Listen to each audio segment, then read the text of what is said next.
Bueno, vamos ahora a hablar del Obamacare. Más de 1 millón de floridanos podría quedarse sin el Obamacare si la Corte Suprema toma una decisión contra lo que es la distribución federal de subsidios. Básicamente es eso, pero acá los invitados lo van a explicar muchísimo mejor que yo.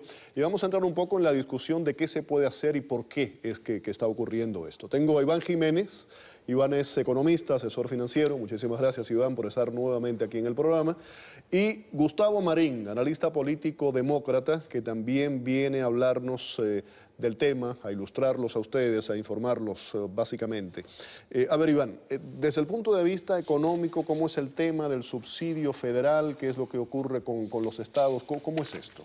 Cómo no. Al crearse la ley, se creó una cláusula que incluía que se les iba a ceder un subsidio de impositivo a aquellos estados donde creaban su propio intercambio. Entonces, era una forma para incentivar que los estados adoptaran el Obamacare.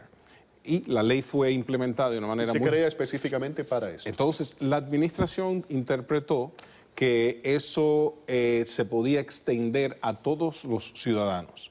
Entonces, independientemente si el estado adoptaba un intercambio o no. Vamos a interpretarlo de esta forma. Se crea un programa. Si el estado crea, diríamos, un mercado, hágase de cuenta de un mercado como donde se intercambian, como decir, farmers market, donde llevan las cosas. Entonces, si el estado crea uno, entonces a los ciudadanos de ese estado se les iba a dar un subsidio. Sí. Sin embargo, en la implementación no fue así. Entonces, un ciudadano dijo, mira, yo no quiero que el gobierno me regale y ni quiero estar obligado a participar. Entonces, esto me obliga a que me den un subsidio. Yo no quiero un subsidio del gobierno. Y eso fue lo que en efecto causó la demanda que hoy en día está ante tela de juicio y podría poner en peligro. ¿Y qué es lo que está en riesgo básicamente? Que si la Corte Suprema dictamina de que los estados que no tienen intercambio, mercados de intercambio. Estamos hablando de 34 estados. 34 o 36. 35. Si esos, 34, 35, 36. Lo mismo, pero 30 y más. Ajá. Si esos estados donde no se ha creado un mercado, entonces se le quita el subsidio, porque la ley lo dice, de acuerdo, y la ley se puede interpretar de dos formas. Entonces eso implica que para el usuario, para la persona que va a comprar un seguro que hoy en día recibe un subsidio en un estado como la Florida, donde no existe un mercado, entonces ese individuo va a tener que pagar más. Y eso afecta aproximadamente a 1.300.000 personas. Podría afectar a 1.300.000 personas, pero lo importante es que hay algo que el estado de la Florida y el estado de Mississippi son los dos estados que más usuarios tienen, y casualmente se les dio un incentivo al estado para que lo creara, pero la idea era no implementar un programa de gobierno grande, porque en aquel entonces había mucha incertidumbre con los empleos y todo lo demás. Entonces querían los gobernadores evitar crear un programa de gobierno. Esa era la filosofía detrás de ello. No es un juicio a si funcionaba o no, pero obviamente eran personas que se objetaban al Obamacare en su forma planteada. A ver, Gustavo, Iván hablaba de interpretación. Esos fondos del gobierno federal se condicionan a la implementación del Obamacare. De nuevo, ¿cómo se interpreta, cómo está redactado todo esto? Alguna gente lo ve como un chantaje. No me aceptas, no te doy. El costo total de los programas y el costo individual de las pólizas tiene que ver mucho en lo que es cuantitativamente.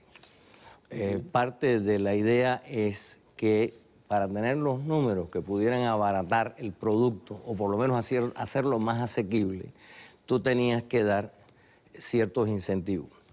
El problema fue que en estos estados gobernados por republicanos, con una filosofía de gobierno conservadora en este sentido, desde casi el inicio hicieron dos cosas. Los fiscales generales de cada estado iniciaron unas demandas contra Obamacare en las cuales perdieron, pero eso demoró parte de la implementación.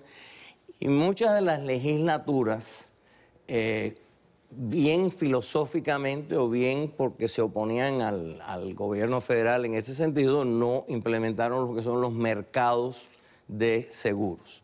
Si hubiesen existido, por ejemplo, 16 estados que existen los mercados de seguro, las pólizas de seguro y los costos son menos en estos momentos.